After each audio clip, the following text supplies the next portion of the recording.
محکمہ جنگلات کے لیے 245 کروڑ روپے رکھے گئے ہیں. کہاں جائیں گے, کدھر جائیں گے, معلوم نہیں.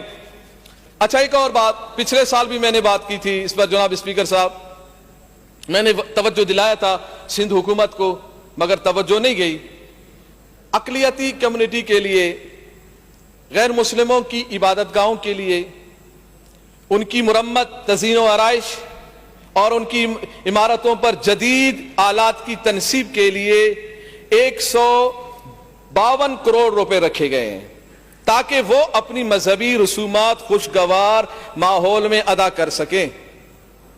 رکھے آپ نے, مگر بات یہ ہے پچھلے سال آپ نے 138 کروڑ روپے رکھے تھے. میں نے اس وقت بھی بات کی تھی کہ آپ نے اقلیت کے لیے یہ چیزیں رکھی ہیں, اکثریت کی عبادت گاہوں کے لیے کیا رکھا ہے؟ مسلمانوں کی عبادت گاہوں کے لیے, مسجد کے لیے کیا رکھا ہے؟ مدارس کے لیے کیا رکھا ہے؟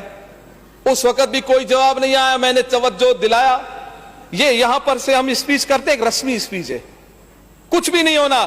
یہ جو کتاب ہے نا, جو لکھ دیا گیا بس لکھ دیا گیا, سب رسم میں پورا کیا جا رہا ہے. مجھے یہ بتایا جائے کہ اس کے بعد کیا اس میں کوئی ایک حرف کا اضافہ کرے گا کوئی؟ کیا ہماری باتوں کا اضافہ کیا جائے گا؟ بس ایک رسم بنا دیا گیا. 5 سال سے میں یہی دیکھ رہا ہوں, یہی اسپیچ کر رہا ہوں. ہم تو آپ کو تجاویز دے رہے ہیں, اپنے حلقے کی تجاویز دے رہے ہیں, کراچی کے لیے دے رہے ہیں, سندھ بھر کے لیے دے رہے ہیں. کوئی ایک تجویز بھی, کوئی ایک منصوبہ بھی آپ نے کبھی نہیں لیا ہمارا.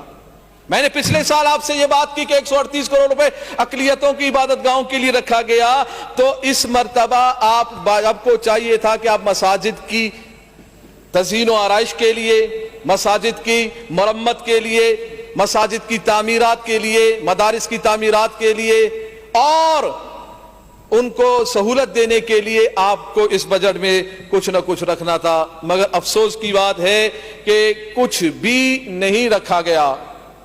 اور میرا یہ اب مطالبہ ہے, شاید آپ مان جائیں, ہو سکتا ہے کہ سی ایم صاحب کے کان تک یہ بات میری جائے کہ مساجد, مدارس, یہ عبادت گاہیں اکثریت کی, تو ان کے لیے ان کا جو یوٹیلیٹیز بل ہے وہ معاف کر دیے جائے, وہ ختم کر دیے جائے. یہ کیا ٹھیک نہیں بات؟ یہ مناسب بات نہیں. یہ کیا سیاست کی بات ہے؟ یہ کسی پر تنقید کی بات ہے؟ ایک ٹھیک سی بات ہے, سمجھ آپ کو سمجھ آ جائے تو کر دیں, نہیں کرنا ہے تو نہ کریں. انشاءاللہ تحریک لبیک پاکستان کی حکومت آئے گی, ہم خود کریں گے انشاءاللہ. اور اس کے ساتھ بہت مہنگائی ہے اور بجلی کے معاملات بہت زیادہ گمبھیر ہیں.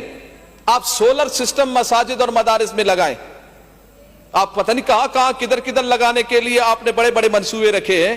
یار مسجد کو کیوں بھول جاتے ہیں؟ دینی عبادت گاہوں کو کیوں بھول جاتے ہیں؟ آپ کئی جگہ اقلیتوں کی عبادت گاہوں کی حفاظت کے لیے آپ نے کیمرے کی نصب کرنے کا بھی کہا ہے. تو بھائی مساجد اور مدارس کو کیوں بھولتے ہیں آپ؟ دین کو سے کیوں دور رہتے ہیں آپ؟ دین سے کیوں پریشان ہیں آپ؟